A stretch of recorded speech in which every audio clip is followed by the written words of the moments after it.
Well, hello again everyone. It's Saturday now and the sun's come back out. The weather's lovely after the recent wet spell we've had.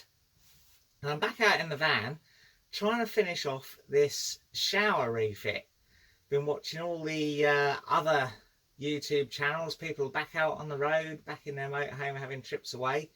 And I'm still working on mine, so there's a bit of an imperative to get it done.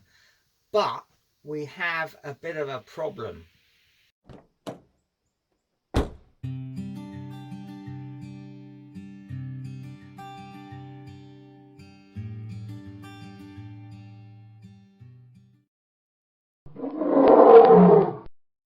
Come into the washroom and I'll show you what it is.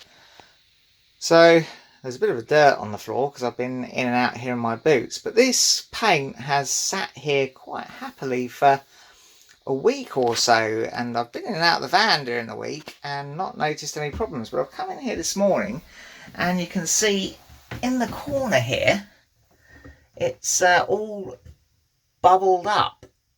Now I don't know what's caused that. There was a little bit of water in here from the work we were doing earlier, so the water sat in that corner because that's down slightly because of the way the van's sitting. But I wouldn't have thought it would react with the water. It's a water-based paint, and obviously, you know, it was pretty much, well, it was totally cured as far as I could tell before I came in here. The other possible cause, it could just be a bad reaction with something I'd left on the fiberglass. It'd clean it down with that panel wipe, but there might have been some contamination remaining. But I think the most likely cause is that because this is down a little bit, there's a sort of gutter that runs around the shower tray there, and the paint did pool a little bit in there. I noticed. Obviously you are supposed to apply it fairly thick, but it all did tend to run and collect there. So I think that's just been too thickly applied, and probably it's not cured underneath, and this hot weather has just expanded the solvents or whatever. I don't know what I'm talking about now, but something has happened. It's probably where the paint was too thick. So I'm gonna try and sand that off, scrape that up, whatever, where it's not fixed properly to the tray. But we won't recoat it probably until the end of the day, because obviously as soon as we recoat it, we can't then work back here in the washroom. Right, I'm gonna get me sander.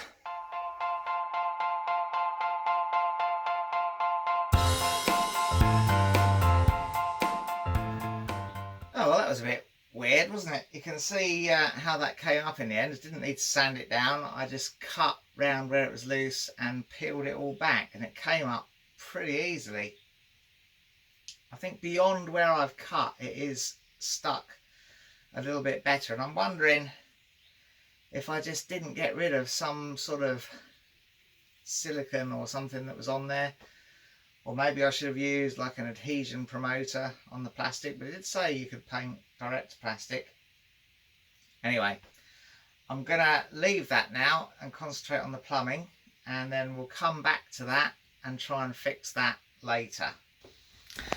So if you remember, the next problem we've got is that this hole is not quite big enough to take the fitting to go onto the back of the thermostatic shower valve. So the first thing I'm going to do is I'm going to unscrew this and countersink that in, and then enlarge this hole a little bit further with a round file.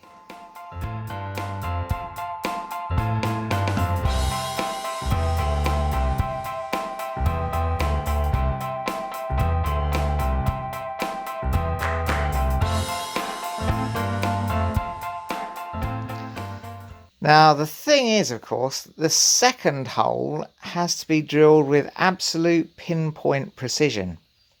Now that shouldn't be a problem for me, because as you know, pinpoint precision in measurement is my watchword.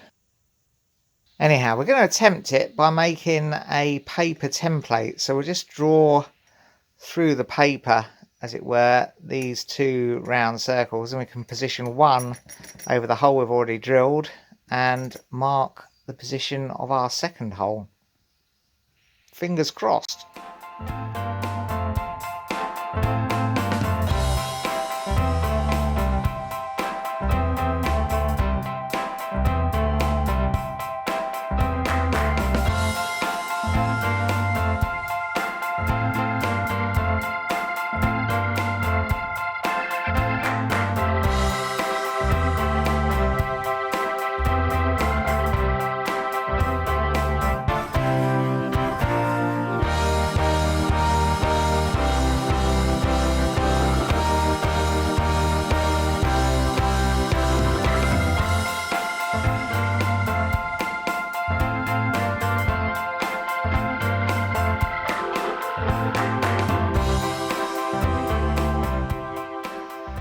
So now I've got to file that hole as well so that my fitting will go through both.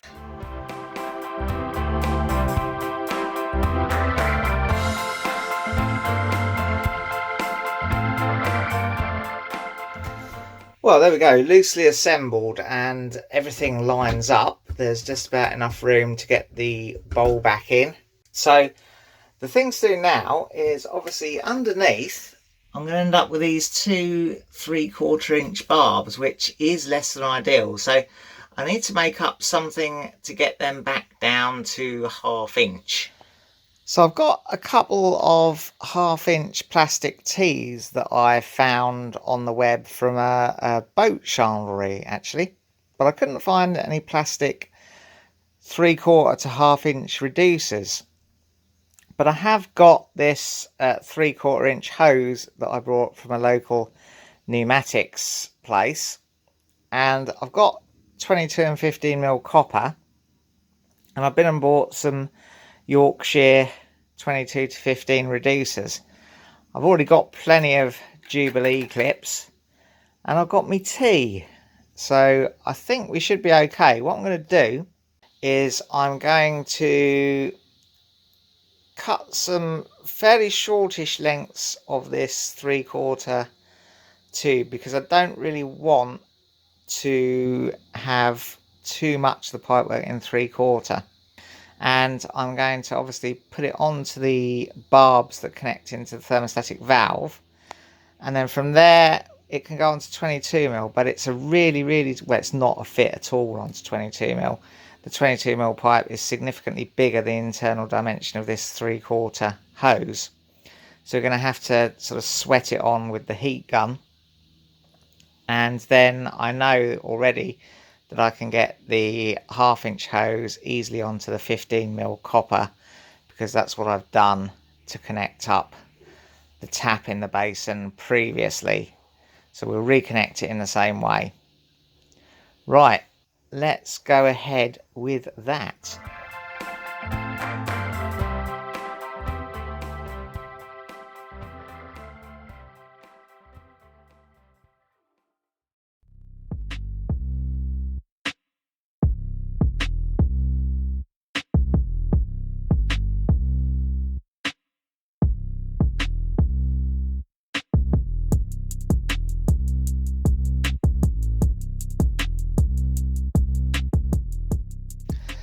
So there we go, they are my adapters made up to get me from 1/2 inch national pipe thread, no, 3/4 inch national pipe thread to a 1/2 inch hose.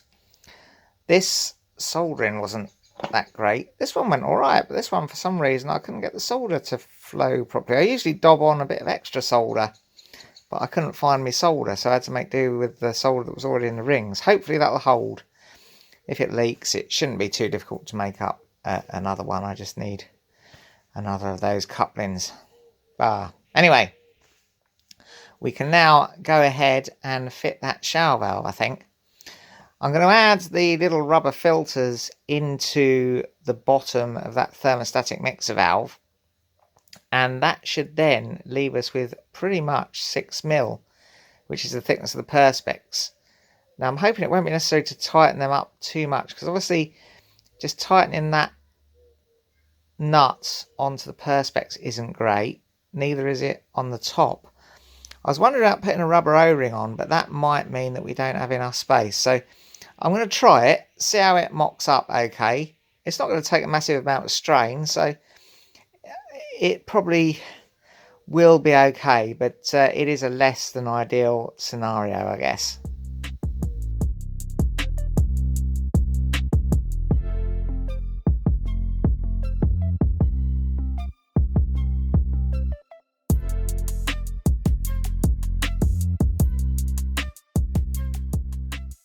Yeah, I think we do have room for a couple of O-rings, so I'll go and find the suitable size set.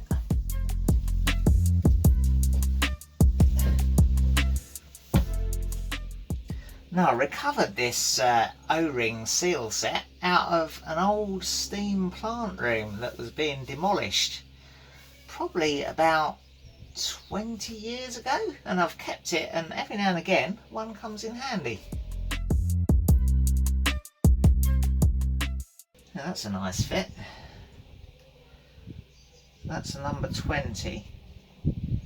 That's 20 gauge, I think. I don't really know why it's 20. It's an imperial set, so.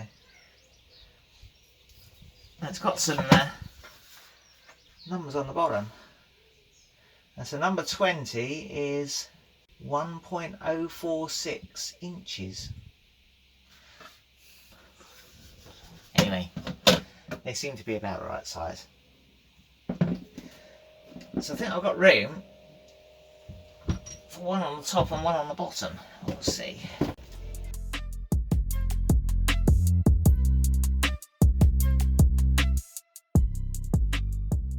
No, there's not room for one on the bottom because of that edge bit. That's the problem. Right, so just one on the top then perhaps.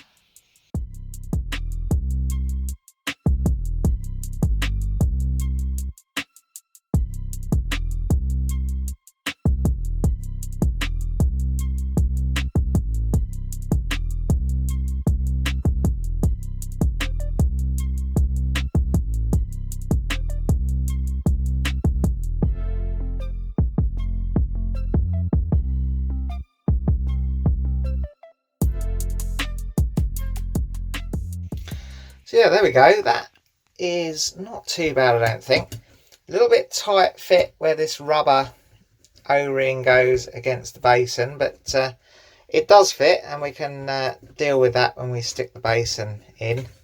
So I'm not too worried about that. I could even squish that back in or trim that a little bit, but I think that's okay. Anyway, the next thing I want to do is to make sure I can get the wires back into that hot water controller. I should really have planned that a bit better. They're going to come in, I hope, somewhere just under that white perspex thing, but I think it may just clip it. But anyway, I'll get a nice cutter to match, and we'll cut that through now, just so that we know we can. I put my O-ring set away first for another 25 years, so it's there when I need it again. Well, this cutter, not quite. It's just a shade bigger, but I think we're going to have to go for that because we've not got anything else. That's what is that? Yeah, that's a 20mm cutter, so I suspect that was cut by something imperial size back in the day. Well, look at that. It's almost as if I'd carefully measured out and planned that, which, by the way, I hadn't. So now I've just also got to stick a drill through to make this second hole for the power wire.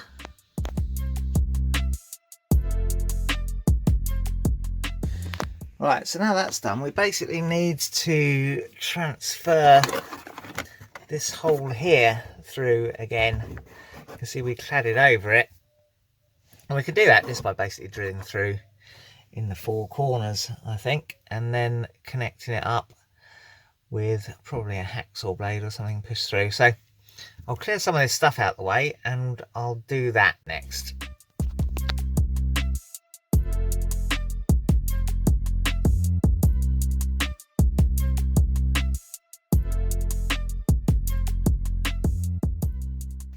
Yeah, so we just need to connect up those four holes.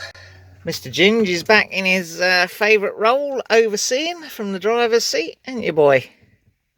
What do you think of it so far? What are you going to do about that paint, eh, mate? You got any ideas? Right, yeah. Full of good ideas you are, aren't you?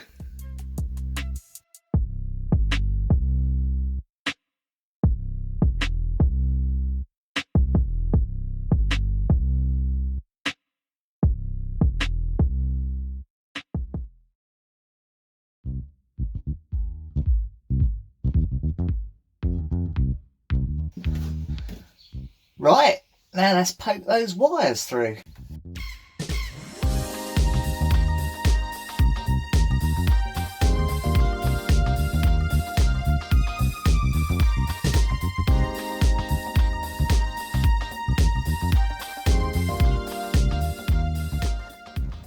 Ginge, what are you doing now, mate? Can you remember which way round those wires go on that controller? Yeah, okay. Well, that Mr. Ginge is no help, is he? But I've checked back on the old videos and the red wire is the top wire. So let's go back and fit that heater controller. Make sure that's working.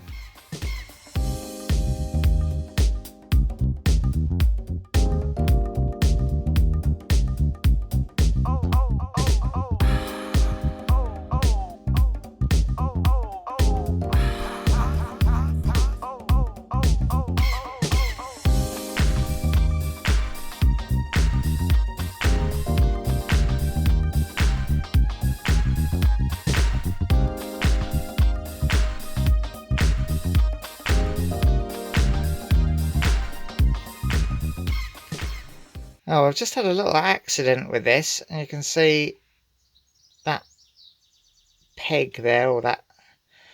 I'm not an electronics person, I don't know what that component is, but I'm sure that's probably supposed to be connected to something, so I think I'm probably going to have to get that board off and perhaps solder that back on some... Oh dear, this is not going well today, is it? Anyway, that means I'm gonna leave those wires hanging out the wall there and carry on with the other stuff first, because this would be an easy thing, well, not an easy thing perhaps, but a suitable thing to try and fix whilst the paint dries when we repaint the shower tray. Right, I'm going to poke the waste pipe and the hot and cold pipes through that hole and see if we can begin to start connecting them up.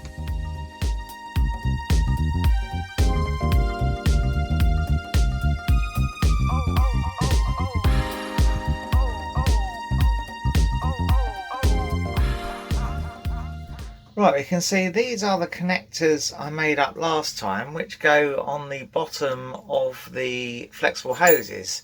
When I say last time, I mean when I fitted that tap, it's quite some time ago now really, to the old basin. So I had to take the one off the hot supply to get it on there. I'm going to take the one off the cold supply as well and just trim these pipes to the right sort of length to connect up, and then I'm hoping that will give me enough pipe to cut in these off the T's, because once I've got this connected up I can then cut the pipe again and tee in for the shower connections. Hope that all made sense, but anyway, that's what I'm going to do now.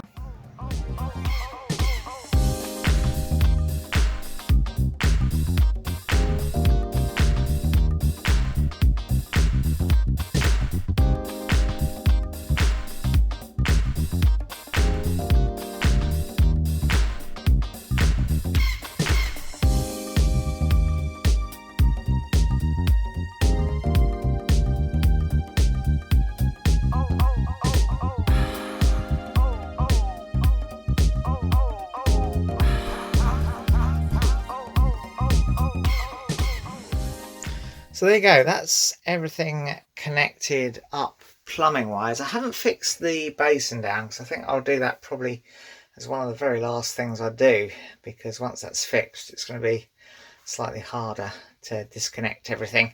I'll probably fix it down with silicone rather than a sort of permanent adhesive so that I can pop it out again if I need to. So yeah, everything is nicely connected up. It's a bit of a hose clip festival, but there you go. Should work, I think. So now we should be able to connect up the shower hose.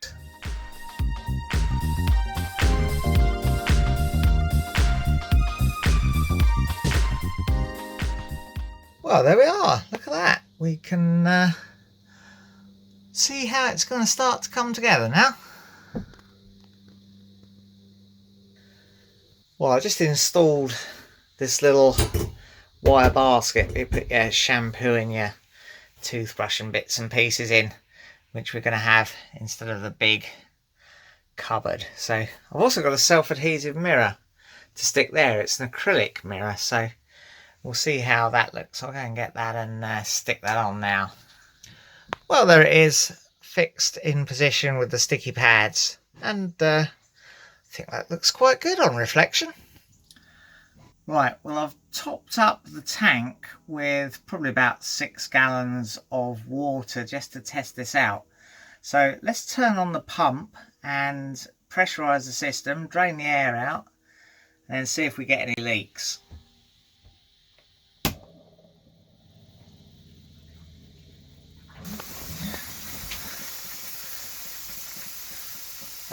Oops, yeah, we've got a fairly major leak here. We're going to have to tighten whatever's leaking there up. Right, let's try again. Wish me luck. Oh no, it's still pouring out. Dear. Well, I've got the pump on and I think I managed to stop all the leaks. I'm going to have a bit of a dry up. The state of this paint down here, look, that's I think I might have to take it all up out of the bottom of the tray perhaps, and I don't know, that's a bit disheartening. Let's not look at that. But anyway, this here I think is all now leak secure. So yeah, I had to take the tap off and tighten up the hoses into the bottom of the tap. So I'll put all that back together. I'll leave the pump on, and if the pump fires again, I'll know there's a potential leak elsewhere.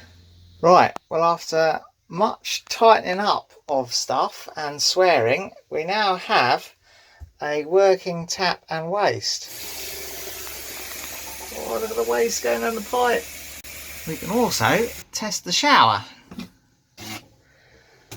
So to turn the shower on, you turn that knob to up and then squeeze the back of the shower head. Splendid.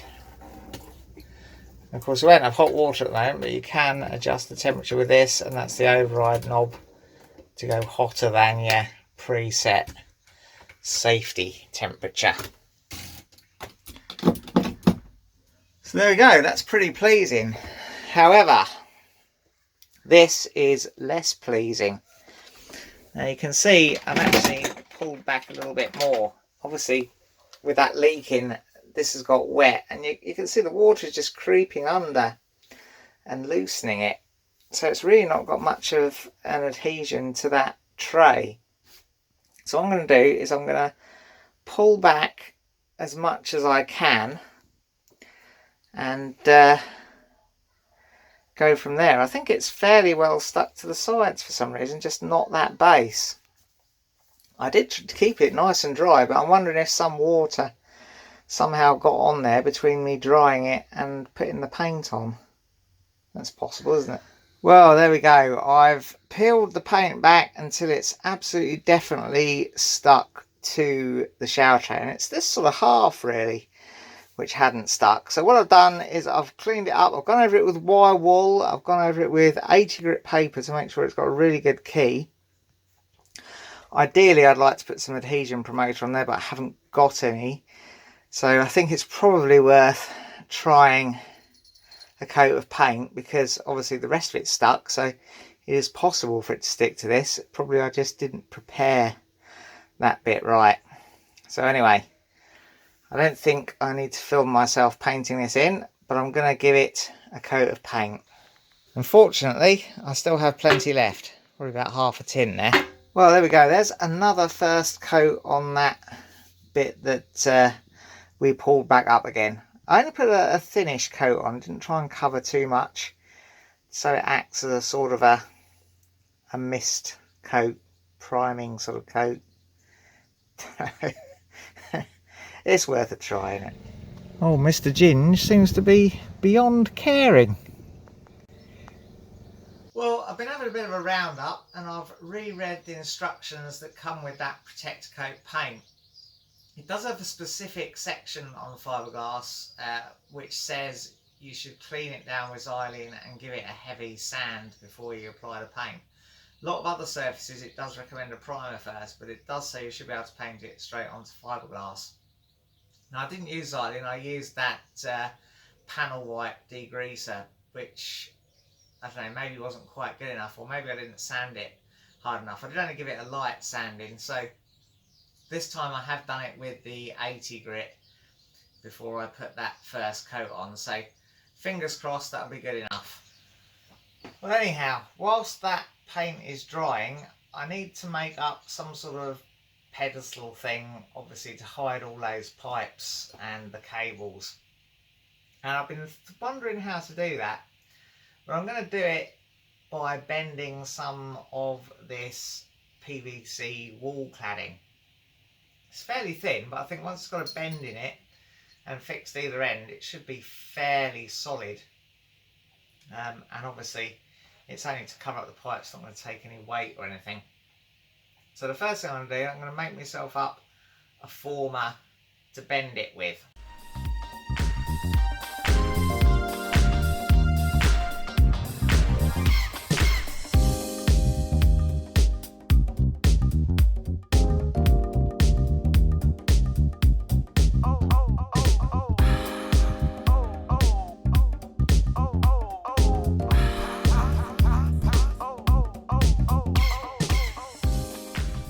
We're going to have a bit of a break for dinner, aren't we, Diane? Indeed. I'll live to you. Well, I've had dinner and I've given this another coat. It's looking a lot better. There's still a patchy bit in that corner there. It does seem to be struggling to take in that corner, so I'm hoping we won't have the same problem again. But anyway, it's looking better, and that'll obviously have overnight to cure. And I'll probably put another third thin coat on tomorrow. I've got a rough idea now of what I'm going to do to hide those pipes and cables, and I might pop out tomorrow and get some solder and attempt to repair that control unit. So that's it for today. See you next time. Well, that's all for now. If you enjoyed it, press like. Subscribe if you want to see some more. And ring the bell to be notified when we upload something new.